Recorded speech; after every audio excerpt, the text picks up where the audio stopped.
Good afternoon ulit to everyone and welcome again to my channel, and it's me again, ang inyong chismosong kaaltab vlogger. So gusto ko munang magpasalamat sa inyong lahat sa mga walang sawa na tumatangkilik, nanonood, sumusuport at sumusubaybay ng mga content ko here on my YouTube channel. So wag ninyong babaktawan o lalaktawan tong ating content ngayong araw. I'm sure na hindi ninyo pagsisisihan na pinanood nyo to mula umpisa hanggang hulihan. And syempre, wag kayong mag-i-skip ng segment, okay? Buuin nyo to start to finish at wag ninyong kalimutan na i-share. Kaya ito na, dumako na tayo sa ating main topic for today's video. Bagay talaga kay Alden ang maging tatay. Kitang-kita naman dito sa picture na to na may karga-karga siyang bata, no? Nai-imagine ko na tuloy kung ano yung itsura niya nung kinakarga niya si Theo nung bata pa, 'di ba? So, ito na guys, watch this. Mamaya ipapaliwanag ko sa inyo ng buong buo. So, ito na guys, watch this. At kung nakita nyo na ngayong recap, so once again si TTO sa mga admins. So, dumako na tayo sa ating main topic for today's video agad-agad. Like what I said earlier. Eto na nga, gaya ng sinabi ko kanina, bagay na bagay talaga kay Alden na ang maging tatay or magkaroon ng anak. Although may anak na nga siya, no?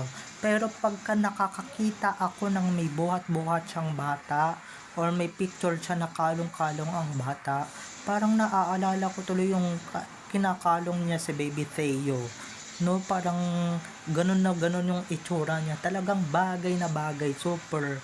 Pero itong mga to, syempre hindi mo naman talaga dahil yung mga comments nila, mga walang patumangga, 'di ba? Mga walang pag-aanlinlangan, may mga post pa yan na bagay talaga kay Alden ang maging tatay. Bagay talaga dahil tatay na yan sa totoong buhay. At guys, talagang kabisado excuse me po. Talaga kabisado na ni Alden kung paano buhatin, kalungin ang bata, 'di ba? Kasi 'di ba mga ilang beses niya nang nakakalong yung anak niya at ilang beses na yan nagkakaroon ng anak kay Maine. 'Di ba? Doon pa lang mga Kaaldab Nation, tignan nyo parang kabisado, tatay na yung atake ni Alden. Diyan sa picture na yan, yung iba yung pagkakakalong niya sa bata. Yung pagkakakalong niya sa bata is anak niya, okay? Ganun talaga, although parang inaanak niya lang yan or parang 'di ba, buhat-buhat niya yung anak ng fan niya, yun lang yung atake. Pero yung atake ng pagbubuhat niya parang tatay na 'di ba? Tatay na talaga yung atake niya.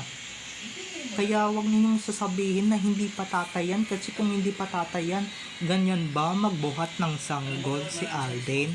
'Di ba? Kayo nga mag-isip-isip nga kayo, nasaan yung utak ninyo? 'Di ba? Kung hindi ka pa nagiging tatay, ba't ka bubuhat ng bata ng ganyan yung itsura mo? 'Di ba? Parang ganyan yung atake, ganyan yung aura, 'di ba? Hindi gaya ng mga first time dads na or ng mga hindi pa nagiging tatay, hindi pa nagiging daddy na parang walang alam magbuhat ng anak, walang alam magbuhat ng bata, hindi alam kung paano buhatin yung bata, 'di ba? Especially kung wala ka pang experience. Pero ito talagang eksperyensado na talaga. Sanay na palibhasa, ilan na yung anak na ito 'di ba? Ilan na yung babies nito, ilan na yung baby, ilan na yung anak nito ni Alden. Kaya sanay na siya, 'di ba?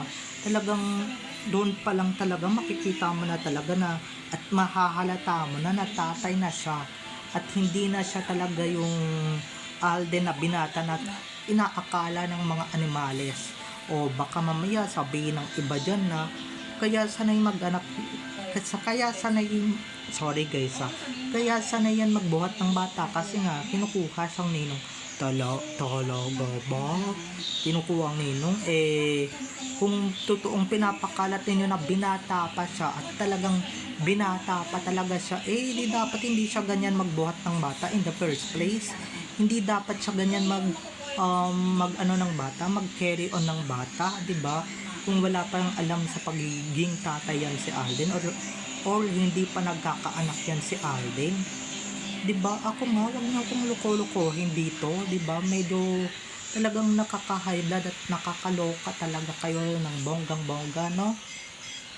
Talagang pinapaniwala nyo lang talaga sa sarili ninyo, or kayo lang talaga yung naniniwala na hindi pa tatay si Alden Pero halata naman dyan sa ano na yan, kung paano magpata ng bata si Alden, paano ba magbuhat ng bata si Alden, at kung ano-ano pang mga experiences niya sa bata. Alam na yan ni Alden kasi nga ilan na yung anak nila ni Maine, 'di ba? Talagang praktisado na yan at talagang madami ng experiences yan si Alden. Kaya ako, pagdating sa mga ganyang galawan, wag niyo akong pinagluloloko dahil ako marami akong alam, marami akong nakikita sa galawan ni Alden kung paano siya maging tatay, kung paano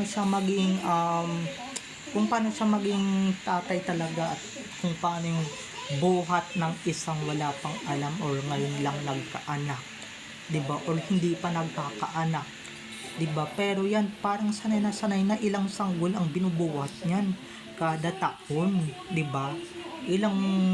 Ilang sanggol ang nilalabas ng kanyang misis kada taon, 'di ba? Bahala sila kung mag-violate sila dito sa sinasabi ko kada taon, 'di ba? May nilalabas si Mina, or kada 2 years may nilalabas na bata si Min sa kanyang tiyan or sa kanyang sinapupunan. Kaya ayun, medyo eksperyensado na sina Alden at Maine sa mga pagbuhat ng mga bata at sa mga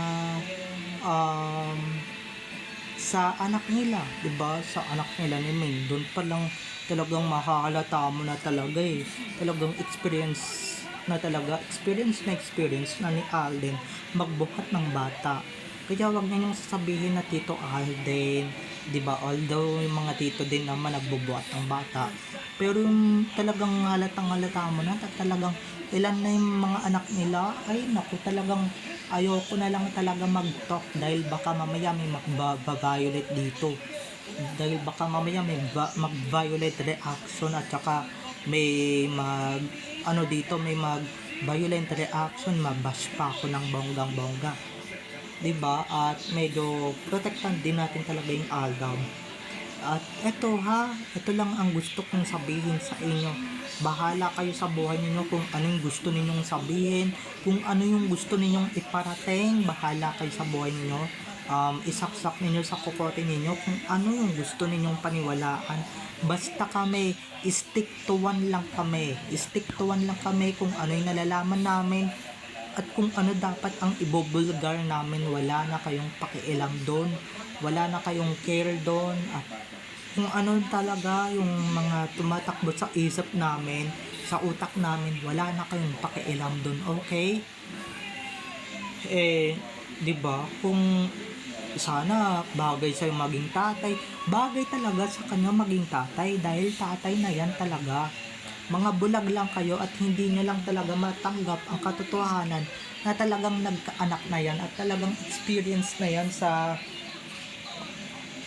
pagkakaroon ng anak, di ba? Experience na yan si Alden. Kaya yung single kuno, hindi kami naniniwala kasi nga may mga anak na siya. Tapos itong mga to, may mga nababasa kasi akong comments na ganyan, bagay kay Alden maging tatay. Kahit minsan gustuhin kong mag-reply ng kung alam nyo lang, di ba? Kung may alam lang kayo sa katotohanan, ikapuputok ng mga appendicitis ninyo, ikapuputok ng mga butsi ninyo at talagang ikababiolate ninyo. 'Di ba? Ganyan ang magiging reaksyon nyo pagka ako nagsabi ako ng katotohanan tungkol sa dalawa at tungkol kay Alden kung ano ba talaga yung experience niya pagdating sa mga bata at pagdating sa pagkalong ng bata at talagang kabisado na yan ni Alden. 'Di ba? Kabisado na yan ni Alden kasi nga ilang beses na yan nagiging tatay, guys. Sa iisang babae lang yung naaanakan niya. Ilang beses na yan, guys. Ilang beses nang may lumalabas na sanggol kay May. Kaya wag nyo kong i-bash dito sa mga sinasabi ko dahil marami kaming mga resibo at ebidensya. Wag nyo kong hamunin, 'di ba? Wag nyo kong anuhin na ilabas mo ebidensya mo. Guys, marami akong ebidensya dito. Kaso nga lang itong mga to, mga tangat, mga bobo, ayaw maniwala, 'di ba? So, babay na mga ka-EDN. I love you all. Have a nice day. Keep safe and God bless everyone. Don't forget to subscribe to my YouTube channel. And syempre, huwag ninyong kakalimutan na i-click ang notification bell. Okay? So, babay na mga ka-EDN. I love you all. Have a nice day. Keep safe and God bless everyone. Enjoy watching. Bye-bye. I love you all.